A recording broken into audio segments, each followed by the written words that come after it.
ബിസ്മില്ലാഹിർ റഹ്മാനിർ റഹീം നഹ്മദുഹു വനുസല്ലി അലാ റസൂലിഹിൽ കരീം അമ്മാ ബഅദ്. കഴിഞ്ഞ ആയത്തുകളിൽ അല്ലാഹു തആല നിഷേധികളായ ആളുകൾക്ക് പരലോകത്ത് വലിയ ശിക്ഷയുണ്ടാവുന്നതാണെന്ന കാര്യം അറിയിച്ചിരിക്കുകയുണ്ടായി. തുടർന്നുള്ള ആയത്തിൽ അല്ലാഹു തആല വിശ്വാസികളോട് അല്ലാഹുവിനെ അനുസരിക്കാനും അല്ലാഹു കൽപ്പിച്ച കാര്യങ്ങൾ ജീവിതത്തിൽ കൊണ്ടുവരാനുമായി കൽപ്പിക്കുകയാണ്. قل لعبادي الذين آمنوا يقيموا الصلاة وينفقوا مما رزقناهم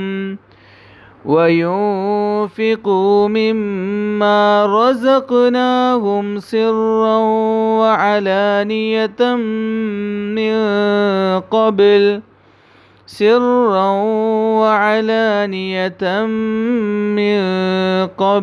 أن يأتي يوم لا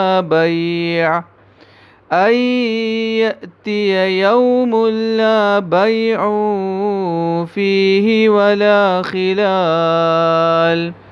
സത്യവിശ്വാസം സ്വീകരിച്ച എൻ്റെ ദാസന്മാരോട് പറയുക, കച്ചവടവും സ്നേഹബന്ധവും ഉണ്ടാകാത്തൊരു ദിവസം വരുന്നതിന് മുമ്പ് അവർ നമസ്കാരം മുറപ്രകാരം നിലനിർത്തുകയും നാം അവർക്ക് നൽകിയതിൽ നിന്നും രഹസ്യമായും പരസ്യമായും ചിലവഴിക്കുകയും ചെയ്തു കൊള്ളട്ടെ. ഈ ആയത്തിലൂടെ അല്ലാഹു സുബ്ഹാനഹു വ തആല വിശ്വാസികളായ ആളുകളോട് അല്ലാഹുവിൻ്റെ കൽപ്പനകൾ പൂർണ്ണമായി പൂർത്തിയാക്കാനായി പറയുകയാണ്. പ്രധാനമായി ഒരു മനുഷ്യനെ സംബന്ധിച്ചിടത്തോളം രണ്ട് രീതിയിലുള്ള പ്രവർത്തനങ്ങളാണുള്ളത്. അള്ളാഹുവിൻ്റെ കൽപ്പനകൾ രണ്ട് രീതിയിലാണുള്ളത്. അള്ളാഹുവിൻ്റെ കൽപ്പനകളെല്ലാം നാം പരിശോധിക്കുകയാണെങ്കിൽ അതിൻ്റെ അടിസ്ഥാനം ഒന്നെങ്കിൽ ശരീരം കൊണ്ട് ചെയ്യേണ്ട പ്രവർത്തനങ്ങളായിരിക്കും, അതല്ല എങ്കിൽ സമ്പത്ത് കൊണ്ട് ചെയ്യേണ്ട പ്രവർത്തനങ്ങളായിരിക്കും.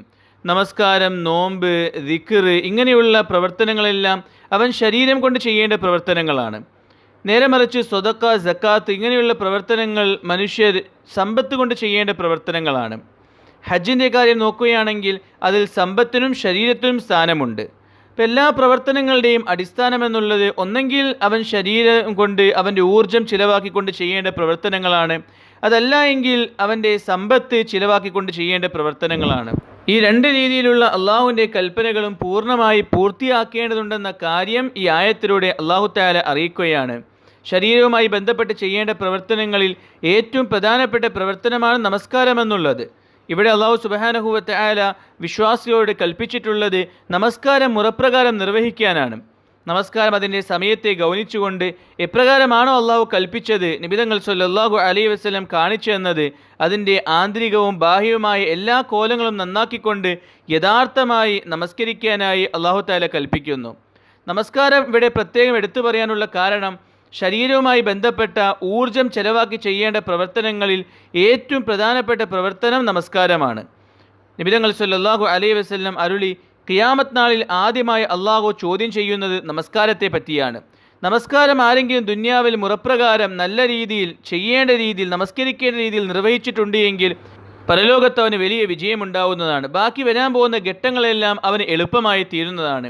ഇനി ആരെങ്കിലും നമസ്കാരം മോശമാക്കിയിട്ടുണ്ട് എങ്കിൽ പരലോകത്ത് അവൻ നേരിടാൻ പോകുന്ന എല്ലാ ഘട്ടവും അവന് പരാജയമായിരിക്കും, ബുദ്ധിമുട്ടുള്ളതായിരിക്കുമെന്ന് നബി തങ്ങൾ സല്ലല്ലാഹു അലൈഹി വസല്ലം അറിയിച്ചു തന്നു. പരിശുദ്ധ ഖുർആനിലൂടെ തന്നെ അല്ലാഹു തആല അഖീമുസ്സലാ, നിങ്ങൾ നമസ്കാരം മുറപ്രകാരം നിർവഹിക്കുക എന്ന് ധാരാളം സ്ഥലങ്ങളിലൂടെ അറിയിച്ചു തന്നിട്ടുണ്ട്. ഒരു മനുഷ്യൻ ചെയ്യുന്നതിൽ വെച്ച് ഏറ്റവും നല്ല പ്രവർത്തനം അസ്സലാത്തു ലി വഖ്തിഹ, നമസ്കാരം അതിൻ്റെ കൃത്യസമയത്ത് നിർവഹിക്കലാണെന്ന് നബി തങ്ങൾ സല്ലല്ലാഹു അലൈഹി വസല്ലം പഠിപ്പിച്ചു തന്നു.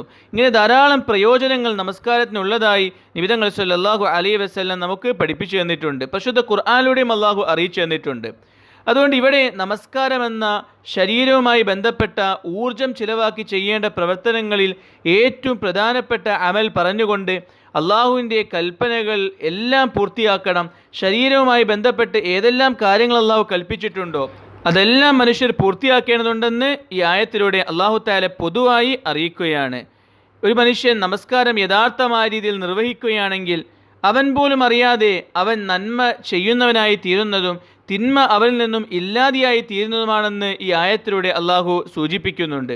അതുകൊണ്ട് പ്രത്യേകം നമസ്കാരത്തെ പറയാനുള്ള കാരണം, നമസ്കാരം മുറപ്രകാരം നിർവഹിക്കുന്ന ആളെ സംബന്ധിച്ചിടത്തോളം അവൻ പോലും അറിയാതെ നന്മകൾ അവൻ മുന്നേറുന്ന അവസ്ഥയുണ്ടാവും. ഹിദായത്തിൻ്റെ കവാടങ്ങൾ അവൻ്റെ മുമ്പിൽ തുറക്കപ്പെടും.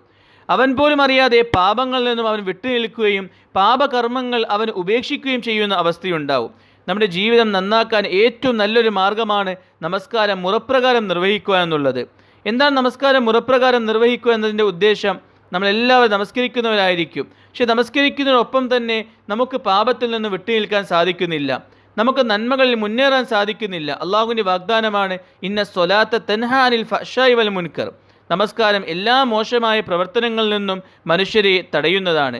പക്ഷെ നമുക്ക് നമസ്കരിച്ചിട്ടും മോശമായ പ്രവർത്തനത്തിൽ നിന്നും മാറി നിൽക്കാൻ സാധിക്കുന്നില്ല എങ്കിൽ അത് നമ്മുടെ നമസ്കാരത്തിൻ്റെ കുഴപ്പമാണ്. നമസ്കാരത്തിൻ്റെ ആന്തരികവും ബാഹ്യവുമായ കോലം നാം നന്നാക്കേണ്ടതുണ്ട്. നമസ്കരിക്കാൻ നിൽക്കുമ്പോൾ അള്ളാഹുവിൻ്റെ ചിന്തയോടുകൂടി ആയിരിക്കണം നമസ്കരിക്കാൻ നിൽക്കേണ്ടത്. ആന്തരികമായ കോലം നന്നാക്കണം, ഇഖ്ലാസ് വേണം. അള്ളാഹുവിന് വേണ്ടി മാത്രം ഭയഭക്തിയോടുകൂടി ശ്രദ്ധയോടുകൂടി ആയിരിക്കണം നമസ്കരിക്കേണ്ടത്. ബാഹ്യമായ കോലവും നന്നാക്കണം, അഥവാ അതിൻ്റെ സമയത്ത് നമസ്കരിക്കണം. ളുഹർ അസറിൻ്റെ ബാങ്ക് കൊടുക്കാൻ നേരത്തെ നമസ്കരിക്കുക, അസർ മഗ്രിബിൻ്റെ ബാങ്ക് കൊടുക്കാൻ നേരത്തെ നമസ്കരിക്കുക. ഈ രീതിയിൽ നമസ്കരിക്കുകയാണെങ്കിൽ അതൊരിക്കലും ഇഖാമത്തു സലാത്ത് ആവുന്നതല്ല. അവർക്ക് നമസ്കാരത്തിൻ്റെ പേരിൽ ലഭിക്കുന്ന പ്രയോജനങ്ങൾ ലഭിക്കുന്നതല്ല. നമസ്കാരക്കാരുടെ കൂട്ടത്തിൽ അവർ എഴുതപ്പെടുന്നതാണ്. അല്ലാഹു തആല നമസ്കരിച്ചു എന്ന് അവരുടെ വിഷയത്തിൽ രേഖപ്പെടുത്തുന്നതാണ്. പക്ഷേ നമസ്കാരക്കാർക്ക് കിട്ടേണ്ട പ്രയോജനം ലഭിക്കണമെങ്കിൽ അവരുടെ നമസ്കാരം ഇഖാമത്തു സ്വലാത്ത് ആവേണ്ടതുണ്ട്. നമസ്കരിക്കേണ്ട സമയത്ത് നമസ്കരിക്കണം. ആദ്യ സമയത്ത് തന്നെ നമസ്കാരത്തെ നമസ്കരിക്കണം. മറ്റു കാര്യങ്ങളെക്കാൾ നമസ്കാരത്തിന് പ്രാധാന്യത നൽകണം.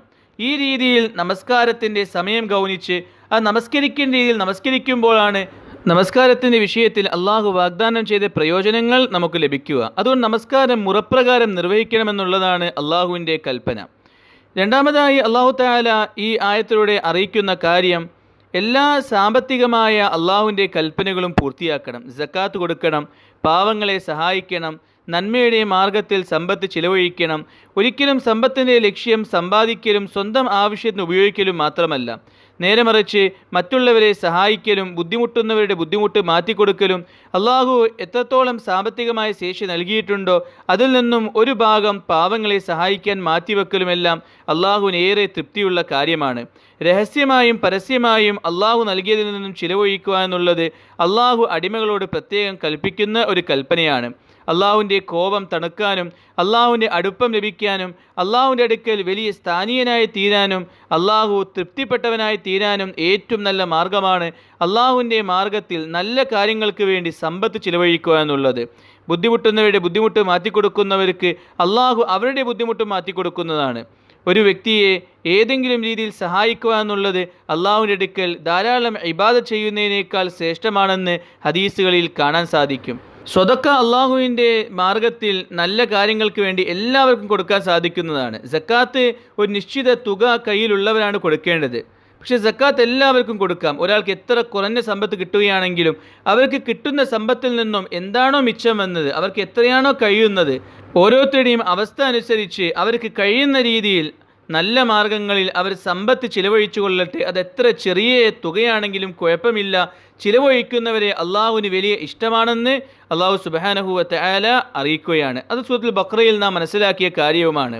പക്ഷേ പരസ്യമായി സ്വതക്ക കൊടുക്കുമ്പോൾ, നല്ല കാര്യങ്ങളിൽ സമ്പത്ത് ചിലവഴിക്കുമ്പോൾ ഏറ്റവും കൂടുതൽ ശ്രദ്ധിക്കേണ്ട കാര്യം, ഒരിക്കലും ഉദ്ദേശം മാറിപ്പോവാൻ പാടില്ല. അള്ളാഹുവിൻ്റെ തൃപ്തിക്ക് വേണ്ടി ആയിരിക്കണം പാവങ്ങളെ സഹായിക്കേണ്ടതും നല്ല കാര്യങ്ങളിൽ സമ്പത്ത് ചിലവാക്കേണ്ടതും. മറ്റുള്ളവരെ കയ്യടി ലഭിക്കാൻ അല്ലെങ്കിൽ എന്തെങ്കിലും ഭൗതിക നേട്ടങ്ങൾക്ക് വേണ്ടി മറ്റുള്ളവരെ സഹായിക്കുകയോ നല്ല കാര്യങ്ങൾക്ക് വേണ്ടി സമ്പത്ത് ചിലവഴിക്കുകയോ ചെയ്യുകയാണെങ്കിൽ അള്ളാഹു അത് സ്വീകരിക്കുന്നതല്ല. നേരെ മറിച്ച് ഭൗതികമായ താല്പര്യങ്ങൾക്ക് വേണ്ടി മറ്റുള്ളവരെ കാണിക്കാൻ വേണ്ടിയും മറ്റുള്ളവരുടെ പ്രശംസയ്ക്ക് വേണ്ടിയും സമ്പത്ത് ചിലവഴിക്കുന്നവരെ മുഖം കുത്തിയവരായ നരകത്തിൽ ഇടപെടുന്നതാണെന്ന് ഹദീസിൽ കാണാൻ സാധിക്കുന്നതുമാണ്. അതുകൊണ്ട് കൊടുക്കുമ്പോൾ അള്ളാഹുവിൻ്റെ തൃപ്തിക്ക് വേണ്ടി മാത്രം കൊടുക്കണം. അള്ളാഹുവിൻ്റെ തൃപ്തിക്ക് വേണ്ടി, അതുകൊണ്ട് തന്നെ പരസ്യമായി നല്ല കാര്യങ്ങൾക്ക് വേണ്ടി ചിലവഴിക്കുമ്പോൾ ഉദ്ദേശം മാറിപ്പോകും. ഇഖ്ലാസ് നെയ്യത്ത് നഷ്ടപ്പെട്ടു പോകുമെന്നുണ്ടെങ്കിൽ അവർ രഹസ്യമായി സ്വതക്ക കൊടുക്കലാണ്, രഹസ്യമായി നന്മയ്ക്ക് വേണ്ടി ചിലവഴിക്കലാണ് ഏറ്റവും നല്ലതെന്ന് ഹദീസുകളിൽ കാണാൻ സാധിക്കുന്നതാണ്. അങ്ങനെ രഹസ്യമായി അള്ളാഹുവിൻ്റെ തൃപ്തിക്ക് വേണ്ടി മാത്രം സമ്പത്ത് ചിലവഴിക്കുന്നവർക്ക് പരലോകത്ത് അർശിൻ്റെ തണൽ ഉണ്ടാവുന്നതാണെന്നും ഹദീസിൽ നബിതങ്ങൾ സല്ലല്ലാഹു അലൈഹി വസല്ലം അറിയിച്ചിരുകയുണ്ടായി. ചുരുക്കി പറയുകയാണെങ്കിൽ ഈ ആയത്തിലൂടെ അല്ലാഹു തആല അള്ളാഹുവിൻ്റെ എല്ലാ കൽപ്പനകളും വിശ്വാസികൾ പൂർത്തിയാക്കേണ്ടതുണ്ട് എന്ന് അറിയിച്ചിരുകയാണ്. ഈ ആയത്തിലൂടെ അള്ളാഹു അറിയിക്കുന്ന മറ്റൊരു കാര്യം മരണത്തിന് മുമ്പായി ദീൻ അനുസരിച്ച് ജീവിക്കണമെന്ന കാര്യമാണ്. മരണത്തിന് ശേഷം എല്ലാവരും അള്ളാഹുവിന് മുമ്പിൽ ഉയർത്തെഴുന്നേൽപ്പിക്കപ്പെടുന്നതാണ്. ആ സന്ദർഭത്തിൽ ഒരു സഹായിയും ഒരു ശുപാർശകനും ആർക്കും ഉണ്ടാവുന്നതല്ല. ആരെല്ലാം ദുന്യാവിൽ അള്ളാഹുവിനനുസരിച്ച് ജീവിച്ചോ അവർക്ക് ഉന്നതമായ വിജയമായിരിക്കും. ആരെല്ലാം ദുന്യാവിൽ അള്ളാഹുവിനെ ധിക്കരിച്ചുകൊണ്ട് ജീവിച്ചോ അവർക്ക് വലിയ പരാജയമായിരിക്കും. ഈ ആയത്തിലൂടെ അള്ളാഹു തആല അറിയിക്കുകയാണ്, പരലോകത്ത് അള്ളാഹുവിൽ നിന്നും രക്ഷിക്കാൻ ആരും മനുഷ്യർക്കുണ്ടാവുന്നതല്ല. അള്ളാഹു തആലയുടെ മുമ്പിൽ ആരെല്ലാം നല്ല കാര്യങ്ങൾ ചെയ്തോ അവർക്ക് അള്ളാഹു രക്ഷ നൽകുന്നതും മറ്റുള്ളവരെ അള്ളാഹു നരകത്തിലോട്ട് അയക്കുന്നതുമാണ്. ദുന്യാവിൽ പലപ്പോഴും ദീനിയായ കാര്യങ്ങൾ നാം മാറ്റിവെക്കുന്നത്, നമസ്കാരം ഉപേക്ഷിക്കുന്നത്, നന്മയിൽ സമയം ചിലവഴിക്കാത്തത് മറ്റുള്ളവരുടെ തൃപ്തിക്ക് വേണ്ടിയും ഭൗതികമായ എന്തെങ്കിലും നേട്ടങ്ങൾക്ക് വേണ്ടിയുമാണ്. എന്നാൽ ആരുടെ തൃപ്തിക്ക് വേണ്ടി ദുന്യാവിൽ വെച്ച് അള്ളാഹുവിനെ മറന്നു കളഞ്ഞോ ആ ആളുകൾ ആരും ആഖിറത്തിൽ പരലോകത്ത് അള്ളാഹുവിൻ്റെ ശിക്ഷയിൽ നിന്നും രക്ഷിക്കാൻ ഉണ്ടാവുന്നതല്ല. അതുകൊണ്ട് ബുദ്ധി എന്നുള്ളത് മരണം വരുന്നതിന് മുമ്പ് മരണാന്തര ജീവിതത്തിൽ രക്ഷപ്പെടാനായി ദുന്യാവിൽ അള്ളാഹുവിൻ്റെ കൽപ്പനകൾ പൂർണ്ണമായി പൂർത്തിയാക്കലാണെന്ന കാര്യവും ഈ ആയത്തിലൂടെ അള്ളാഹു തആല അറിയിക്കുകയാണ്. അള്ളാഹു തആല പരിശുദ്ധ ഖുർആൻ മനസ്സിലാക്കാൻ തൗഫീഖ് നൽകുമാറാകട്ടെ. വാഖിറു ദഅവാന അനിൽ ഹംദുലില്ലാഹി റബ്ബിൽ ആലമീൻ.